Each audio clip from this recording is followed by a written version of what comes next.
Hey, Shalom, Kahala, Yahweh Bashim, Yahweh Shai, Bashim Chahodash, divine apostles, bishops, and elders of Great Millstone. Shalom to brothers in the highways and byways, doing the work sincerely and faithfully, and continually fighting the good fight of faith. And you sisters who also truly trust and believe in the name of Yahweh Bashim, Yahweh Shai, may you be watched over as well. All right. So I believe I'm going to entitle this A Few Words on the Apostle Paul. A few words on the Apostle Paul. All right. And I'm bringing this out because, as of lately, there's just a lot of different, wayward doctrines being taught, being revisited, being, put back in the mainstream, right? And we already went through about the Apostle Paul, whether or not he was a man of the Lord, whether or not his writings were authentic, whether or not he was sanctioned to be a minister of the Lord. All right. And it just goes to show you the arrogance of men in this time period, and the puffed up and the pride that men have on them, to actually go as far as to say, whether or not certain things got to be substantiated to prove that the Apostle Paul was a man of the Lord. All right, so let's get right to it. We're gonna start with Acts, the 9th chapter, and we're gonna read on down. It says, "And Saul, yet breathing out threatenings and slaughter against the disciples of the Lord, went into the high priest, and desired of him letters to Damascus, to the synagogues, that if he found any of this way, whether they be men or women, he might bring them bound unto Jerusalem. And as he journeyed, he came near to Damascus, and suddenly there shined round about him a light from heaven. And he fell to the earth, and heard a voice saying unto him, Saul, Saul, why persecutest thou me? And he said, Who art thou, Lord? And the Lord said, I am Yahweh Shai, whom thou persecutest. It is hard for thee to kick against the pricks." All right. Now, the reason why I'm starting with this, because again, these individuals out there who decide that they're going to question the Apostle Paul and the validity of his writings and his letters. All right. I'll say it this way. The Apostle Paul was a made man, exclusively selected by the Lord Yahweh Shai himself. All right. The Lord Yahweh Shai himself selected the Apostle Paul. And here you have men here, 2023 and 24, talking about we don't subscribe to the Apostle Paul's teachings.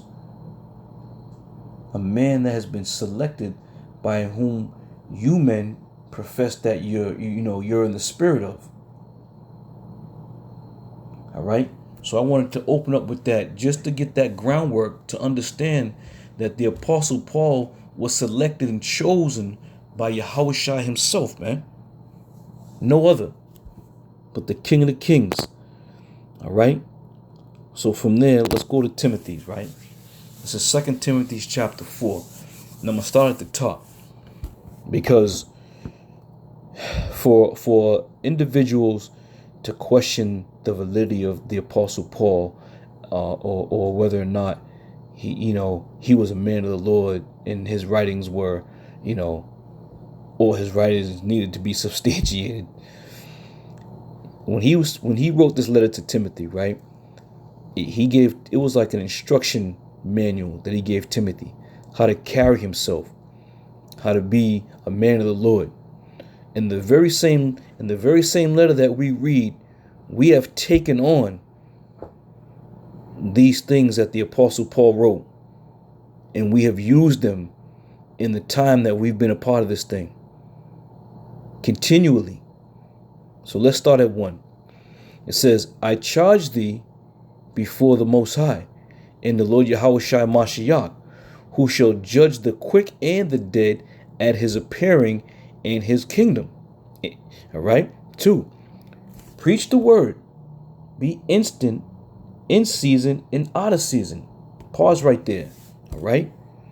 When you out there on the highways and byways and you making points, or even if you're coming up against somebody who's a part-time prophet, all right, what are you going to do? You're going to bring 2 Timothy 4:2 out, right?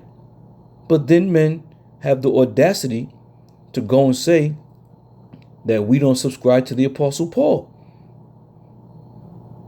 Well, if you don't subscribe to the Apostle Paul, then everything that you say and speak of what Apostle Paul said, you got to get rid of, man. All right? And if you got to get rid of the Apostle Paul's writing, or you're going to question the Apostle Paul's writing, then you got to question Yahweh Shai. See, I don't think men think these things through, man. Because it's all going to lead back to Yahweh Shai. Let's continue on. Verse 2. Preach the word. Be instant in season and out of season. Reprove, rebuke, exhort with all long suffering and doctrine. Now, many of you men who profess that you don't subscribe and you don't accept the teachings of the Apostle Paul, you've done just this. You preach the word. You was out there reproving, rebuking, and exhorting with all long suffering in the doctrine. Where'd you learn that from? How did you learn that you needed to reprove people and rebuke people and exhort people? How did you learn that? From the writings of the Apostle Paul. You just didn't wake up one night and say, you know what? I think I'm going to reprove somebody. I think I'm going to rebuke somebody. But do you see how foolish, these men are sounding? Because they're so full of pride and they've boasted themselves up. Now they have the authority in themselves to say, yeah, this is what we're going to accept. We ain't going to accept this. Let's continue on. It says, verse 3, key point, for the time will come when they will not endure sound doctrine. All right. The majority of Paul's writings was about edifying. What not to do, what to do, how to do it, who to speak it to, how to speak to people, how to come down to people's level. All right.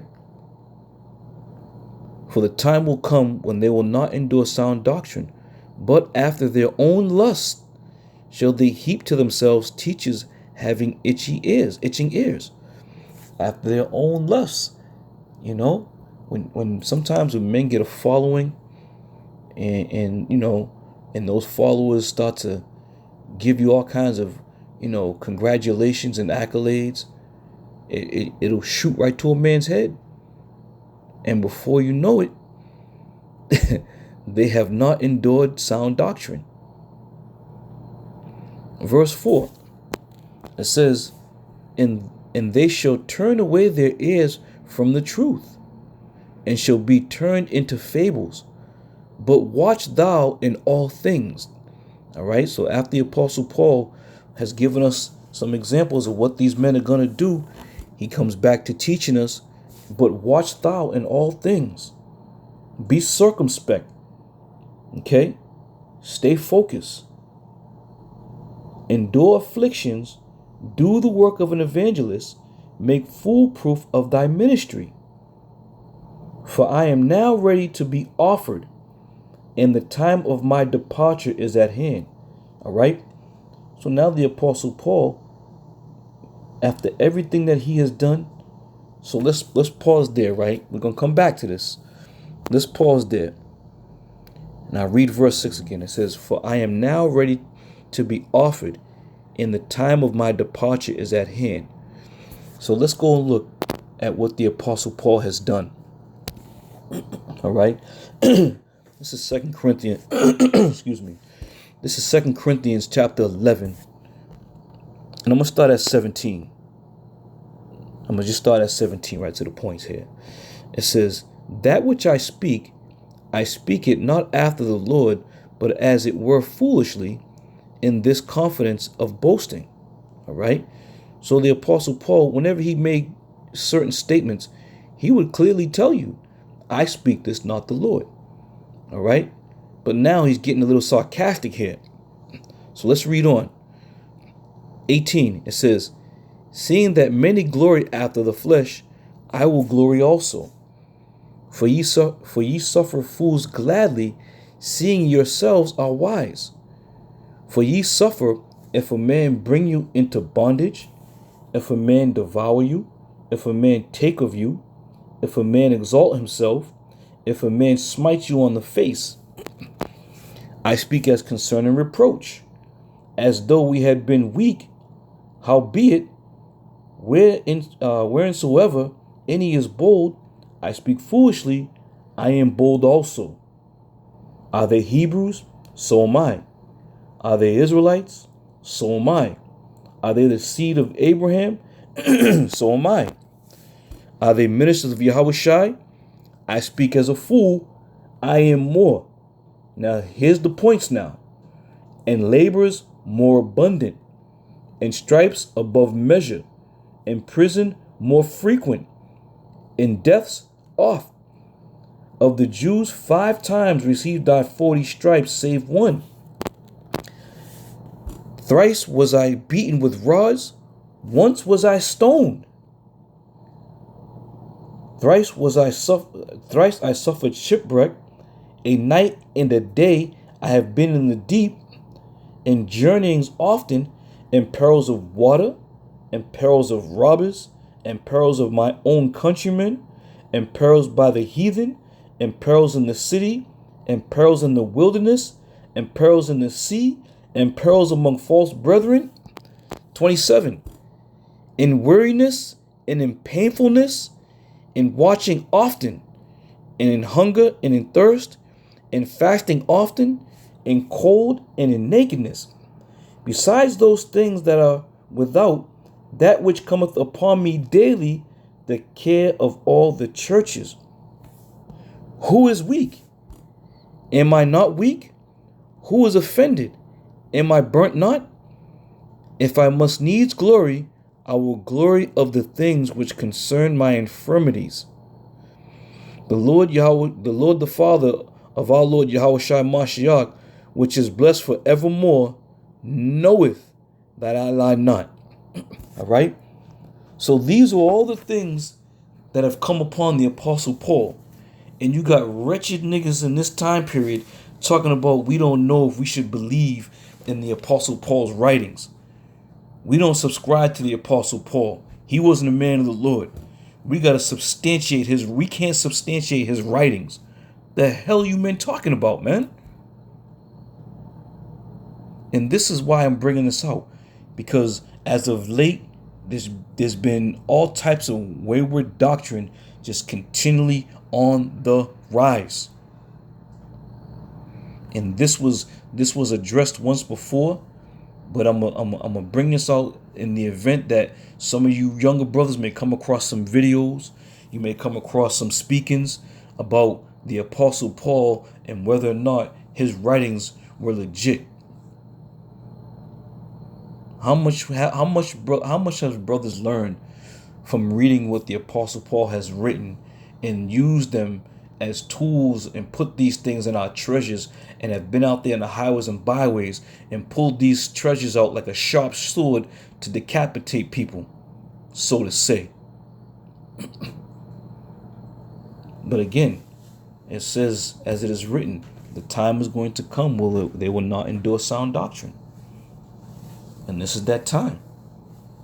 Boasting themselves to be someone special. Boasting themselves to be, high and mighty. Because what happens is, when men get a fan base or a following, the pride that puffs them up is beyond measure, man. And then they start making comments such as, we don't subscribe to the Apostle Paul. Oh, that's what the Apostle Paul said, not the Lord. The Apostle Paul wasn't a man of the Lord. So, going back to First Timothy, all right?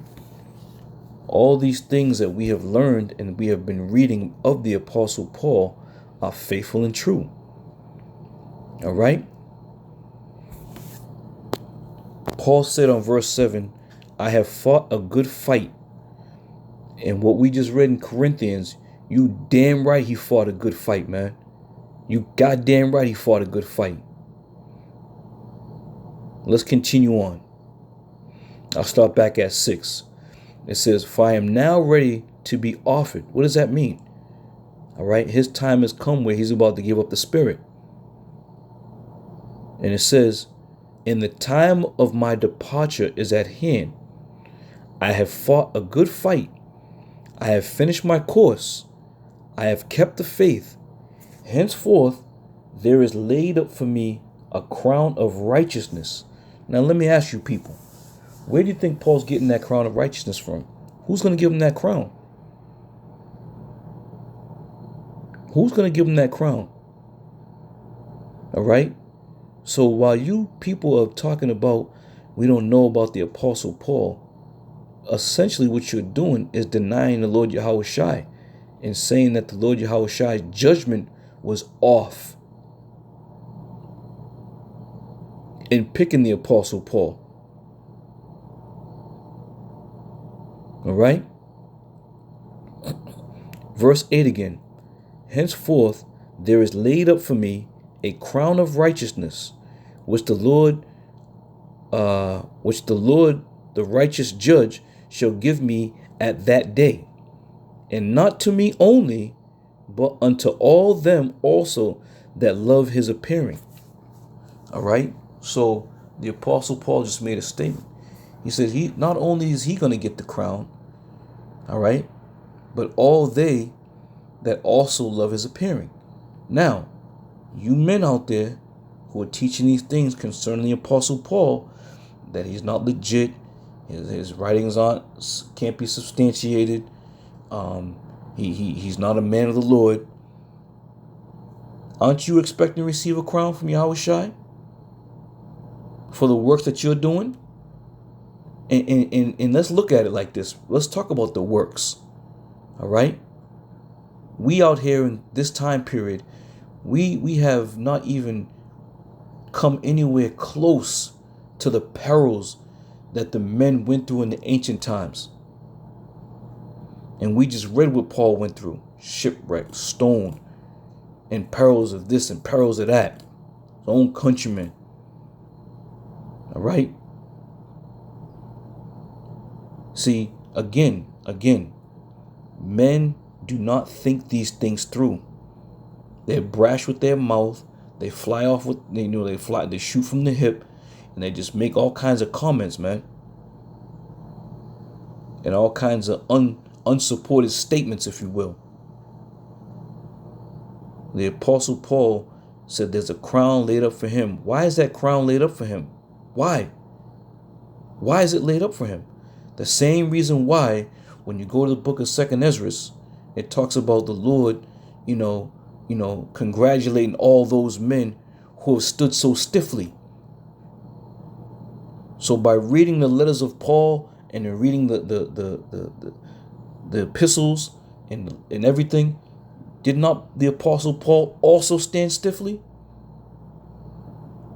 Did he not go out there, rebuke, reprove, exhort? Did not he do all these things? And then some, and even more? For a man to come into the faith and say, I don't know about this guy. He's not, his writings ain't moving me right now. The Lord will destroy you. Because now you're coming up against the Lord and the men he has selected. So let's continue on. Verse 9. Do thy diligence to come shortly unto me. And you know what? That's it on that, because it goes into Damascus. Going back to this here. Now, what I typed in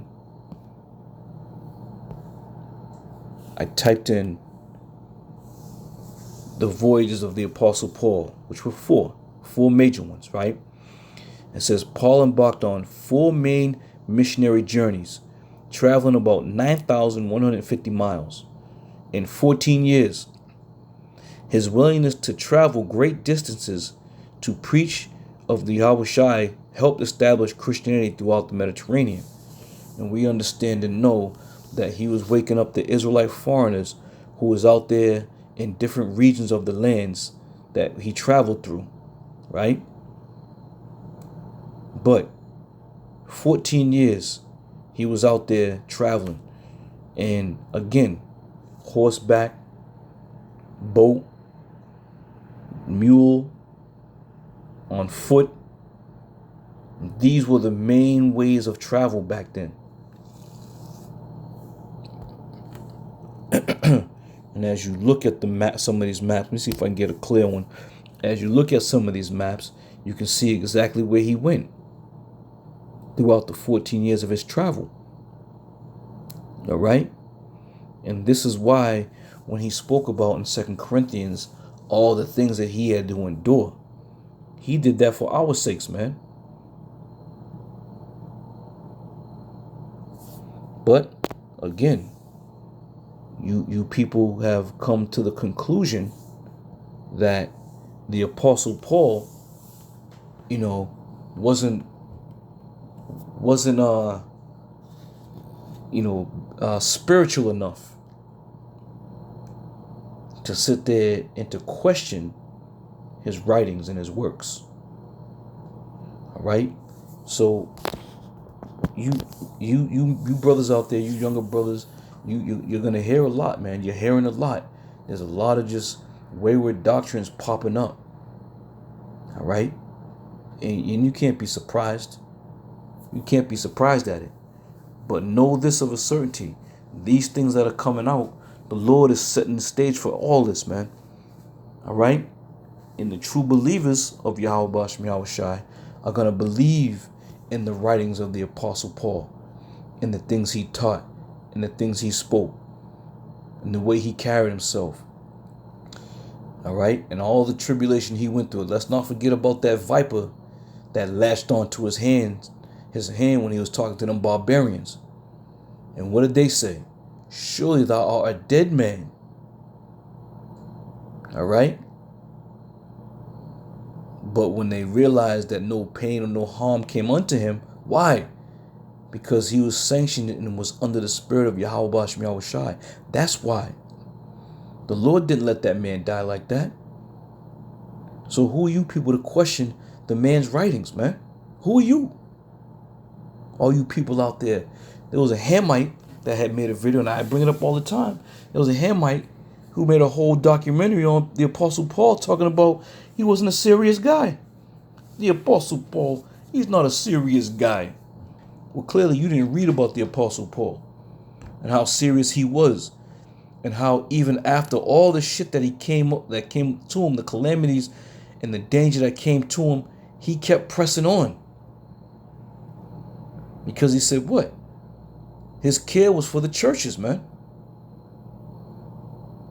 All right? So, Lord willing, you were edified, and just be mindful, man. These things that were written for our learning. And the things that the Apostle Paul has written, the letters and the epistles, all these things that he has done is also teaching us how to be as men of the Lord, as when we read 2 Timothy, all right? So with that, I'm going to say shalom. Lord willing, I'm going to see y'all another one. Until then, shalom.